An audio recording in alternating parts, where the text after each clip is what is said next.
out here at low tide. It's sort of soft wherever you go, but you know, it's just all about finding the hardest bit you can and trying not to get your feet wet.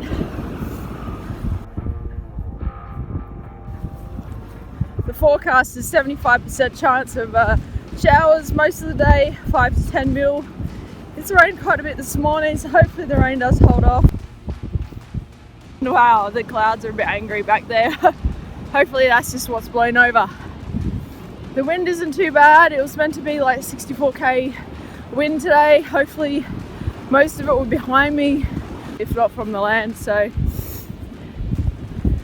this beach here is a little bit firmer, so I'm gonna try to smash this out as quick as I can.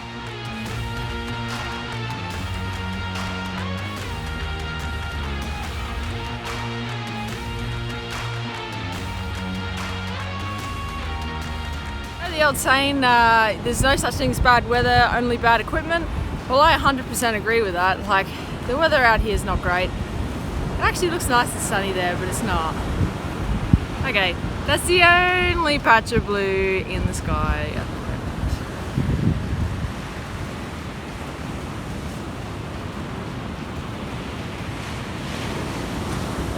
And I'm having a great time. I'm not getting wet. I got my rain gear on. Got my pack cover on, which is back there somewhere.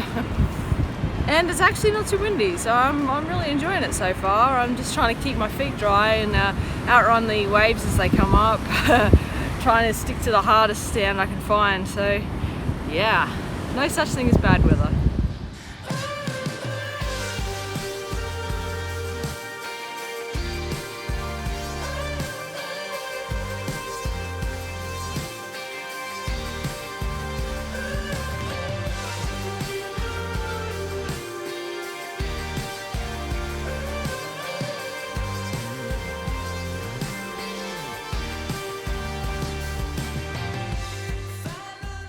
I came around this dodgy bit, which I had to time pretty well so I didn't get wet.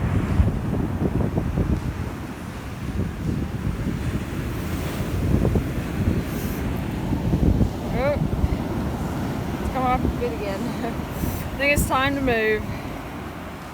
Oh, I'm getting close now.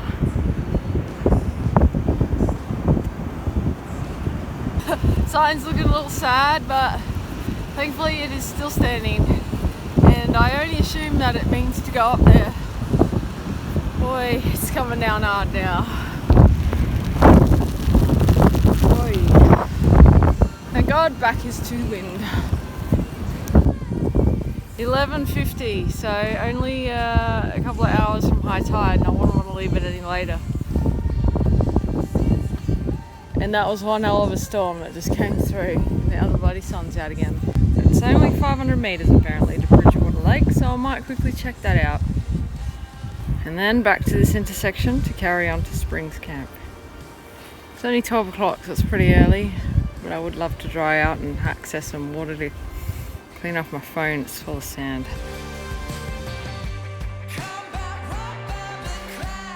That just popped around the corner from the Bridgewater Lake, so you can see the Terrigal Caves.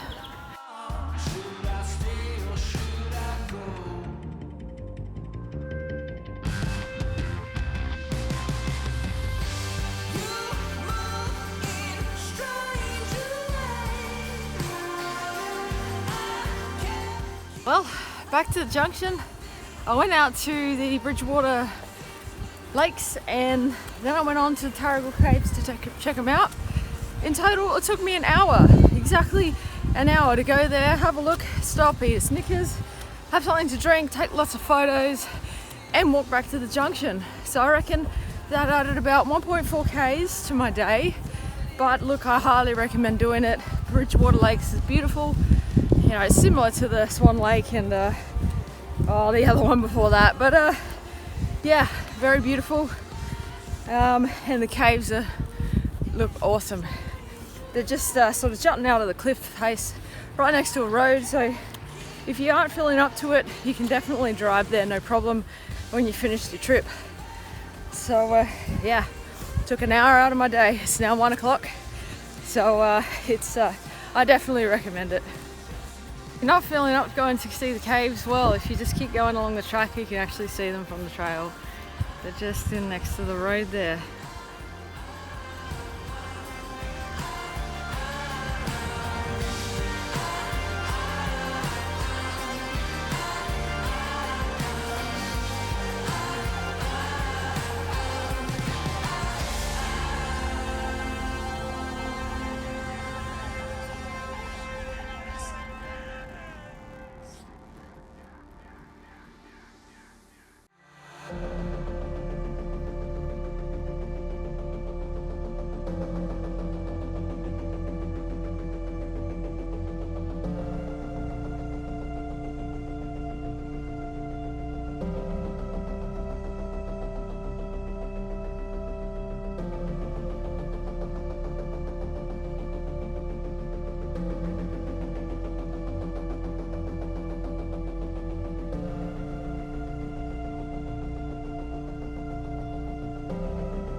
As I timed my arrival well.